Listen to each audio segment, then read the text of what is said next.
够了，走吧。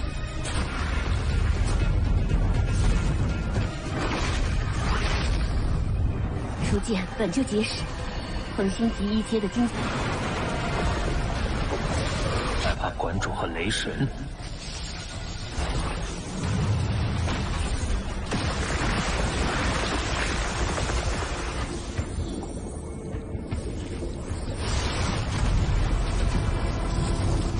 罗峰，你靠什么击杀金角巨兽？ Halo guys, selamat datang di channel Portal Donghua, channel yang khusus membahas bocoran dan alur cerita Donghua terbaik di jagat raya. Dan karena Bang Panjul belum punya peralatan rekam yang memumpuni, maka kali ini, saya yang akan mewakili Bang Panjul, untuk mendongengkan pada kalian semua, bocoran alur cerita Swallowed Star Season 2, episode 81. Dan biar nggak banyak spoiler di awal, maka segeralah pasang handset kalian, simetriskan posisi rebahan, dan nyok, kita masuk ke bocoran alur ceritanya.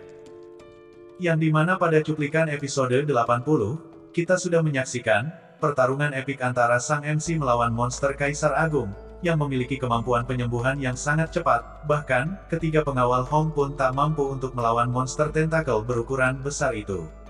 Namun, dengan menggunakan combo maut dari dua senjata roh miliknya, akhirnya Luo Feng pun berhasil mencabik-cabik tubuh monster tersebut. Sementara Golden Behemoth yang sebelumnya terkena serangan bom hidrogen dan bersembunyi di dalam air, tiba-tiba kembali muncul di Slovakia, untuk menelan sisa-sisa pangkalan militer Amerika, agar dapat menyembuhkan luka di perutnya.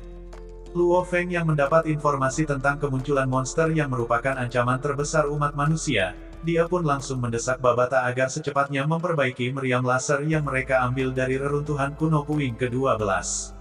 Yang menurut Babata, beberapa jam lagi meriam itu akan siap digunakan. Pembahasan novel kita buka saat dimana setelah munculnya Golden Hornet Behemoth, Hong pun segera memberi pesan pada Luo Feng, serta para petinggi dari 5 negara, untuk berkumpul di ruang virtual Istana Dewa Perang, karena ada hal penting yang ingin ia sampaikan. Dan jelas saja, pesan yang disampaikan oleh Hong membuat semua orang bertanya-tanya, untuk apa Hong mengumpulkan mereka di saat-saat genting seperti ini, dan hal penting apa yang ingin ia sampaikan. Saat semua telah memasuki ruang virtual Istana Dewa Perang, Hong pun segera berkata, bahwa tujuannya mengumpulkan semua pemimpin serta elit bumi adalah, untuk menyampaikan pada mereka, bahwa dia dan Dewa Petir telah memutuskan untuk bertarung melawan Golden Behemoth sampai mati.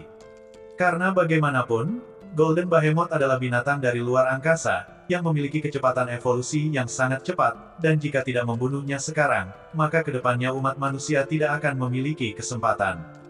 Mendengar perkataan Hong, Luo Feng pun mengangguk pelan, karena dia jelas tahu, garis keturunan dari Golden Hornet Behemoth, yang merupakan binatang luar angkasa dengan garis keturunan elit.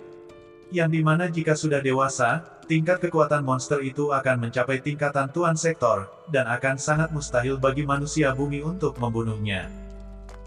Di sela pemikiran Luo Feng, tiba-tiba seorang pria tua asal Amerika berkata, "Ketua pertama, memang benar yang Anda katakan, bahwa kita harus membunuh monster itu.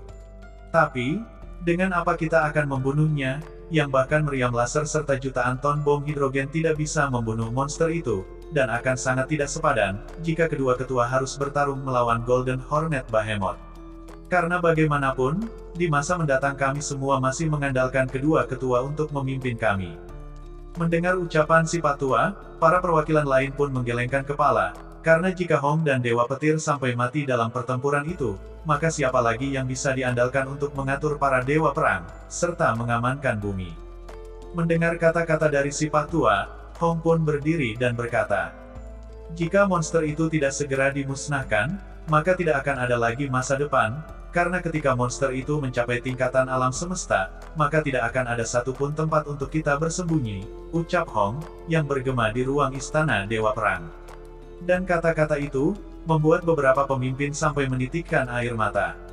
Sementara Luo Feng, ia pun hanya bisa menutup mata, sembari berkata pada Babata, "Babata, apakah meriam laser sudah siap untuk digunakan?" "Tunggulah, sekitar 1 jam lagi meriam ini siap untuk digunakan," sahut Babata. Mendengar ucapan itu, Luo Feng pun berkata, apakah meriam itu benar-benar bisa membunuh Golden Behemoth? Oh tentu saja, ini adalah senjata yang digunakan jet tempur X-81, yang dapat membunuh monster itu hanya dengan satu tembakan, sahut Babata. Setelah mendengar ucapan Babata, Luo Feng pun membuka matanya, lalu mulai melihat ke arah para pemimpin bumi yang memasang ekspresi pilu, karena mendengar keputusan Hong dan Dewa Petir, yang ingin mengorbankan diri demi membunuh Golden Hornet Behemoth. Di sela kesedihan itu, tiba-tiba Luo Feng berkata, bahwa dia memiliki cara untuk membunuh monster tersebut.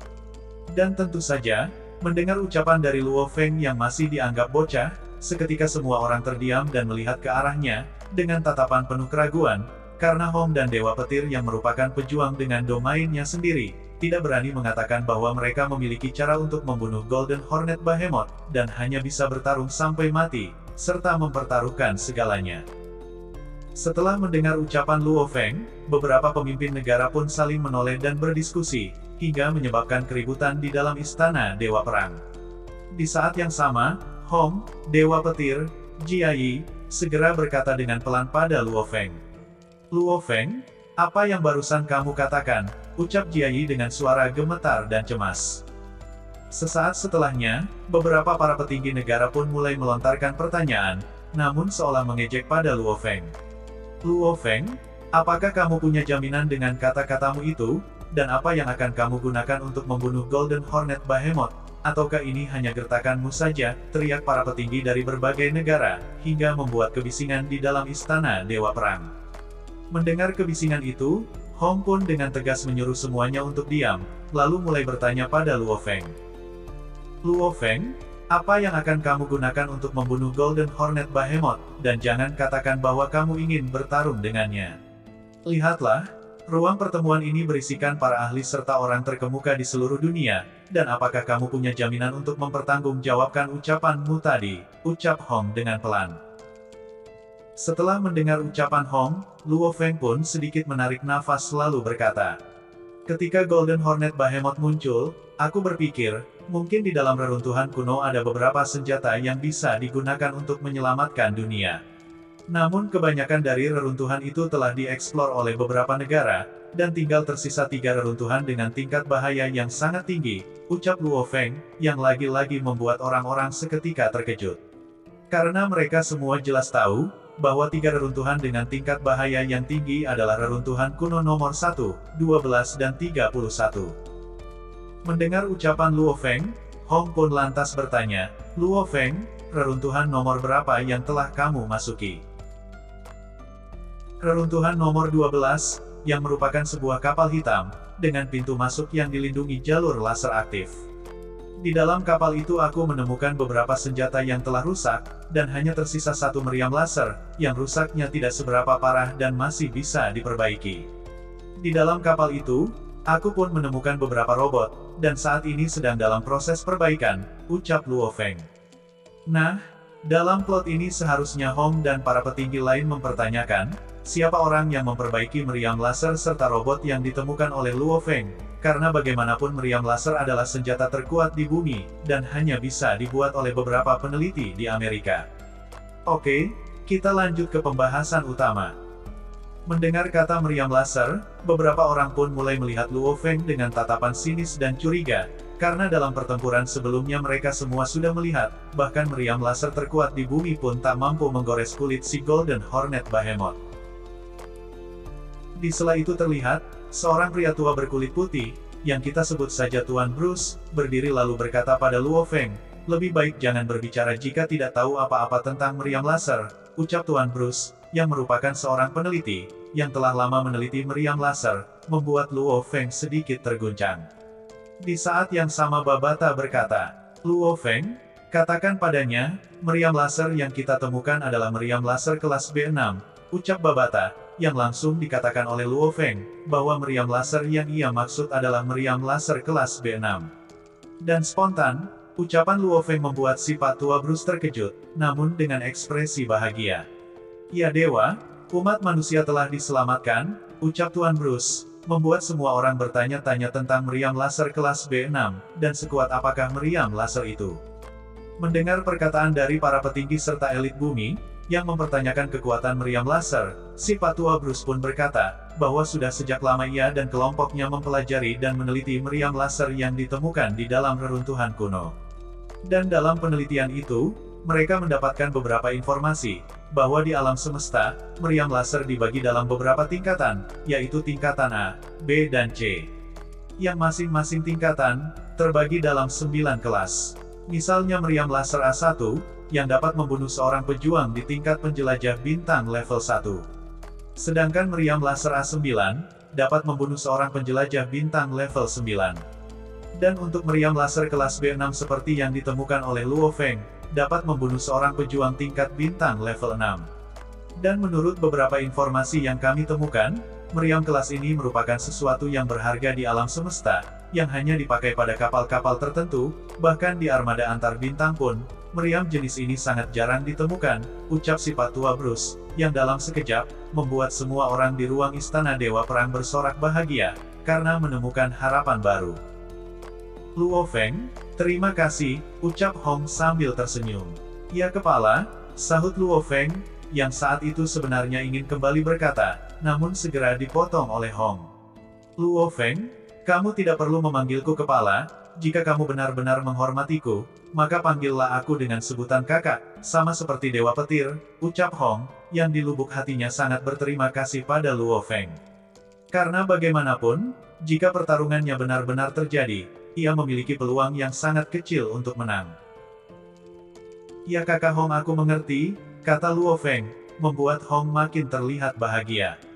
Sesaat kemudian Hong memasang ekspresi serius lalu berkata, Luo Feng, kecepatan meriam laser memang dapat mencapai kecepatan cahaya, dan tak mungkin bagi Golden Hornet Behemoth untuk menghindari serangan itu. Tapi, jika dia tidak terbunuh dalam satu serangan, maka sudah pasti monster itu akan melarikan diri dan memikirkan cara untuk menghancurkan meriam itu. Karena dalam pertempuran-pertempuran sebelumnya, Golden Hornet Behemoth selalu menyerang sesuatu yang merupakan ancaman baginya. Dan oleh sebab inilah, kita hanya memiliki satu kesempatan untuk membunuhnya, ucap Hong, membuat Luo Feng tampak terkejut. Karena tak bisa dipungkiri, kekuatan meriam laser memanglah kuat, namun setelah tembakan pertama, akan memerlukan waktu pengisian daya barulah dapat melakukan tembakan kedua. Jika pada tembakan pertama monster itu tidak mati, maka sudah pasti, dalam jeda waktu tersebut, Golden Hornet Behemoth dapat melarikan diri dan menghancurkan meriam laser. Singkat waktu, meriam laser pun telah diperbaiki, dan Babata pun telah melakukan program ulang pada salah satu robot Black Metal, yang saat itu diprogram untuk mengoperasikan meriam laser kelas B6, dan akan dipantau melalui satelit. Saat robot itu telah terbang ke lokasi Golden Hornet Behemoth dengan membawa meriam laser, Dewa Petir pun berkata, Luo Feng, apakah kamu yakin, mempercayakan meriam laser itu pada besi tua itu? Di antara kita tidak ada yang tahu cara mengoperasikan senjata itu, dan saat ini kita hanya bisa berharap pada robot itu, ucap Luo Feng. Sementara di lokasi yang berbeda, tepatnya di atas lautan Samudera Pasifik, tampak sosok hitam Golden Hornet Behemoth, dengan sisik hitamnya yang tajam, membuatnya terlihat seperti bayangan hitam yang sedang terbang. Di sisi lain, sekitar 10.000 km, tampak robot milik Luo Feng yang membawa meriam laser, yang terbang ke arah monster Golden Hornet Behemoth, dan semakin memperkecil jarak. Tepat saat berada di jarak 2100 km dari Golden Hornet Behemoth, robot milik Luo Feng seketika berhenti, diikuti meriam laser yang mulai bercahaya, tanda akan melakukan tembakan pertama. Di sisi lain, tampak si Golden Hornet Behemoth yang terbang ke arah daratan Tiongkok. Di saat yang sama, Luo Feng dan para petinggi bumi yang menyaksikan adegan itu melalui layar pun mulai menahan nafas dan berdoa. Dan dalam sekejap mata, tiba-tiba cahaya putih melesat dari moncong meriam, yang mengarah, dan langsung menghantam kepala si Golden Hornet Behemoth, dan itulah guys, ending dari bocoran Donghua Swallowed Star, episode 81. Akhir kata, sampai jumpa di bocoran Donghua lainnya.